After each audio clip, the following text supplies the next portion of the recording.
د زابل ولایت په شاجوی ولسوالۍ او مرکز قلات کې 10 کورنیو ته د کوچنیو کاروبارونو زمینه برابره شوه. د زابل ولایت د کار او ټولنیزو چارو ریاست رئیس وایي چې د کار او ټولنیزو چارو ریاست تر چتر لاندې د یونیسف موسسې په مالی ملاتړ او د LKRO موسسې په تخنیکي همکارۍ و اغیزمنو ماشومانو او لویانو ته د اقتصادي پراختیا په موخه 10 کورنیو ته د وړو کاروبارونو د جوړېدو اړین توکي ورکړل شوه، تر څو په خپل ځان بسیا سي او په راتلونکي کې د نور د احتیاج څخه خلاصي.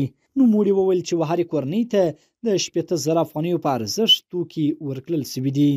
دا د کار او ټولنیز چارو ریاست تر چتر لاندې د KRO موسسې په تطبیقولو سره او د یونیسف په مالي ملاتړ سره، نو دا په زابل ولایت کې د په شاکه کارونه چې کوم ماشومان اخته دي د په زابل ولایت او په شاجوی ولسوالۍ کې چې موږ سروې کړې ده، کوم ماشومان چې په شاکه کارونه باندې اخته وه هغه د پاره مو د کار زمینه برابر کړې ده، د وړو کاروبارو زمینه مو برابر کړې ده چې دلته په ولایت کې د غربت کچه راکمه سي او دوی په خپل کاروبار وکړي.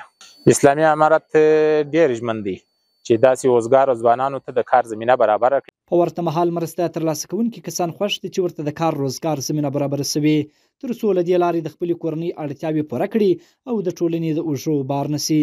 دوی له دولت څخه غوښتنه کوي چې دا لړۍ دې دوامداره وساتي، تر څو په هیواد کې د بیکارۍ کچه نور هم راټیټه سي.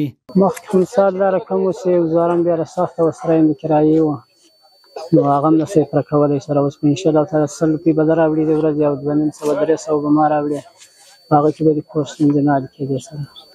اوس خو انشاءالله تعالی چې خدای مهربانه د خدای بیا حل کېدی سي یو جان مننه. د غریبۍ د وجې هر څونه په خوشحاله هر څونه مو همکاري درسي له موږ سره چې په آینده کې موږ سره کومک وکړي. سره مو د کرایې د کور کې اوبه نه لرو، مشکلات هم ډېر دي، نو بیخي ډېر په خوشحاله شي، بیخي ډېر همکاري زموږ سره وي. د یادونې وړ ده چې تر دې وړاندې هم زابل کې سلګونه کسانو ته د کوچنیو کاروبارونو زمینه برابره شوې وه.